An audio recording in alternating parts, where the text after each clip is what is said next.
Even my country, they think that we are still using camels in Istanbul. Well, in Turkey, but you don't have camels naturally in Turkey. No, you're right. You know it, but not. Okay, because as a typical woman, I can talk forever. I am used to it. Пока. Paka? Пока.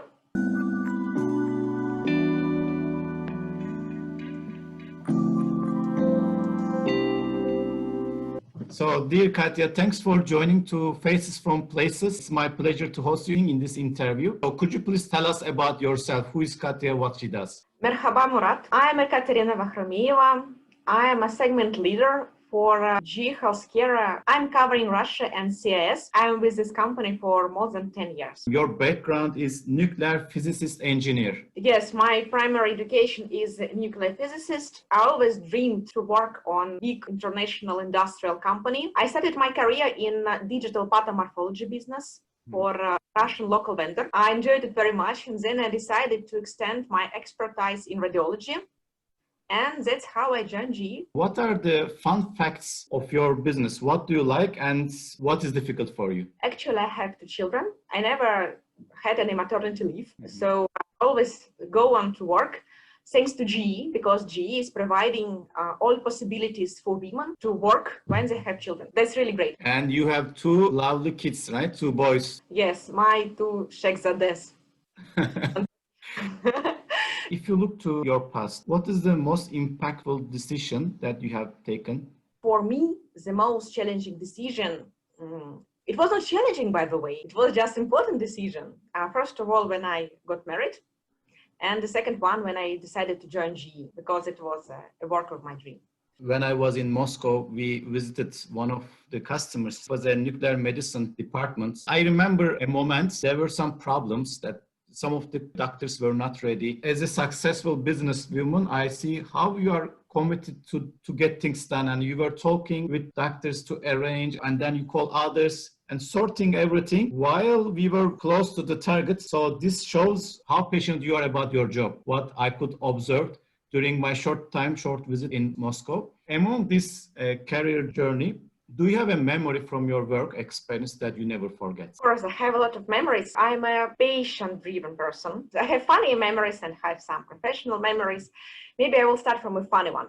We have built a data center and we were ready to run it.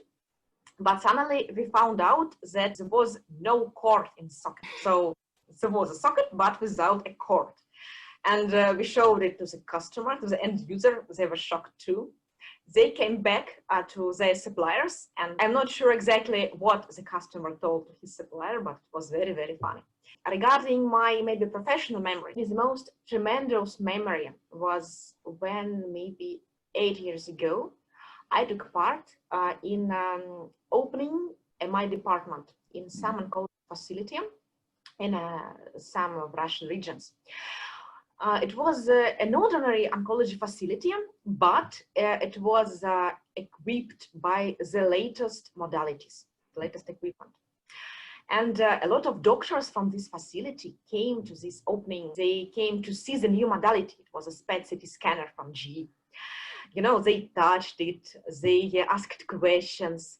And the first patient who entered to this modality, they put it on the table, and they began the scanning of this patient. And when the table of this patient began to move, all these doctors begin to applaud. And yes, and they begin, and I heard a lot of exclamations like, let's go, let's go. It was maybe very similar to the words of the first Russian cosmonaut, Yuri Gagarin, Poyekhali.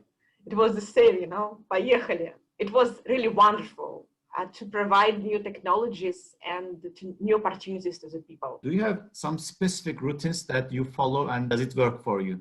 I have a rule that every day I must learn some good news from my customers or from my colleagues or from my team or from my industry. That's a rule. Until I receive any good news, I will not go to sleep. And it helps me to stay motivated. So how do you see your business, healthcare industry? What is evolving? We feel really great because we have managed to double the business this year. Super. This is a strong accomplishment. And moreover, we are gaining the market share. It's great too. This COVID pandemic, of course, influenced on the market. But I'm with G for 10 years, and every year we had a changing market, have a changing environment. I really see a lot of breakthrough innovations in my country also. For example, in Moscow City, artificial intelligence is already helping doctors to provide diagnostics for patients. It's really working. It's really great. Is Professor Morozov? Yes, he is driving this initiative. During this pandemic period, G Healthcare helped the customers, help the doctors to move doctors off the red zone in COVID hospitals, thanks to our digital solutions. I'm personally very proud of these products of my company, the solutions of my company. And I'm personally very proud of the team that I work with. Regarding G Healthcare initiatives in Russia, we have a digital platform called G Cares. And this platform has the recordings of all webinars for doctors.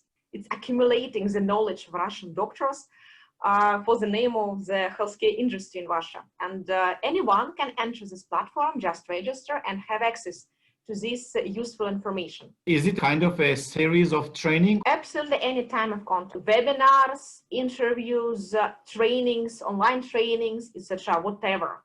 So the doctor can find here whatever. Moreover, as far as you know, in G, we have investing a lot in leadership, and there are a lot of leadership programs in G. I used to attend many of them, and also there are a lot of remote trainings, for example, from G Corporate Crotonville University. G Crotonville, right? Yes, absolutely, absolutely. I have this. Do you have a photo inside? What training it was? AMC, Advanced Manager Course, MDC. 1 week, 2 weeks, it was fantastic. And I think one of the things that G does is trainings. How you describe yourself? You said one is patient driven, right? The second, maybe patient. Trying to explain you in 2 words about me. Yes, for sure, I'm passionate. I don't know how to lose, because until I have some victory, I will not stop. Moreover, I like to help people. I like to be useful. For me, it's very important to be useful and to know that the things that I do will bring real value to people. So that's also a part of me. Regarding updating and keeping yourself updated about the recent changes in the market, in the technologies, how you cope up with this change? Maybe this is because I'm Russian, because the Russians themselves are very adaptive people. We live along the changes. So all, the story of my country is a story of change. I want to understand some cultural facts about Russia. What you really like about the Russian culture? First of all, I love my country with full my heart. Russia is really a unique country. There are 190 nationalities who live in this country. We all speak one language, one Russian language, but also we have a lot of local languages, about 150, as far as I remember.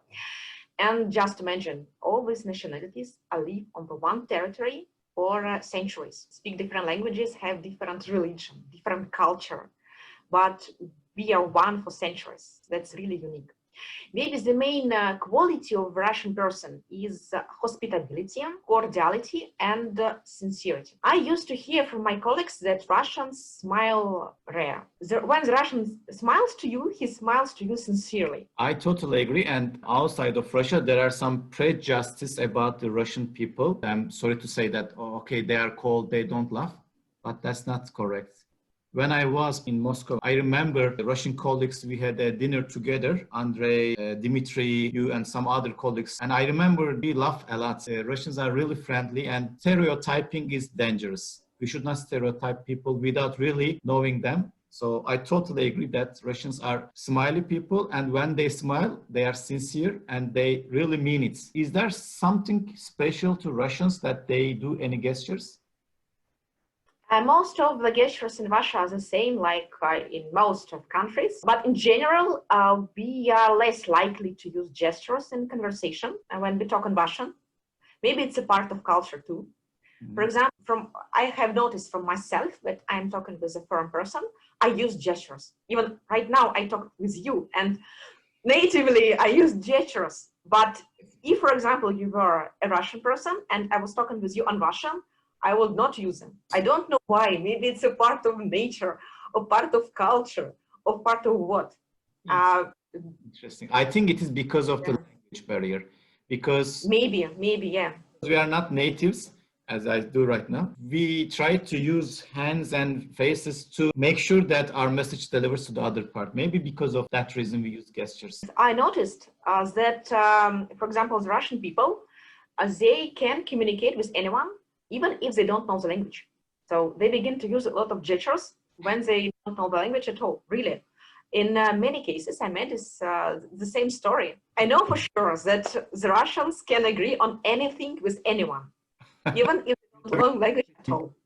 They will draw it, show it, whatever.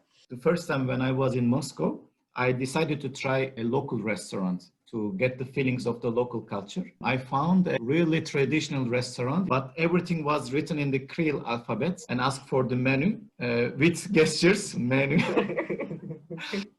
And I couldn't understand anything because it was in Kirill. I think I could see the börek or burek, something like this. I could understand, and I asked for it. And I was really observing what's going on around. And what I really like, there was a guy, very old guy, playing accordion. They stand up and start dancing. So it was not a dance area. It was a normal, traditional restaurant. But I was really happy when I see that, okay, that's what I wanted to see, some different things that other than you can see in Europe or other part of the world. So I don't know from what time this stereotype came from. Yeah, there are many stereotypes about many countries. Even my country, they think that we are still using camels in Istanbul.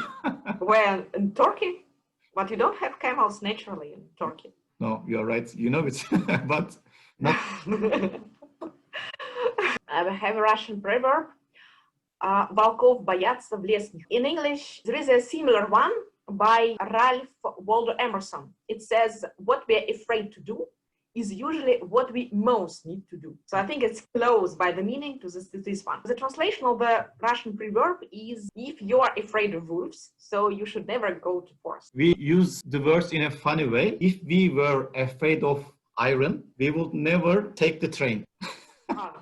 Yes, absolutely, yes. Katya, could you please tell me how I can say bye-bye in Russian? Пока. Пока? Пока. Yes. It's Пока. short one. Пока. I never heard that one. До свидания. До свидания, yes, this is famous one. It was a pleasure to host you. It was a pleasure for me to talk with you, Murat, as always. Good luck.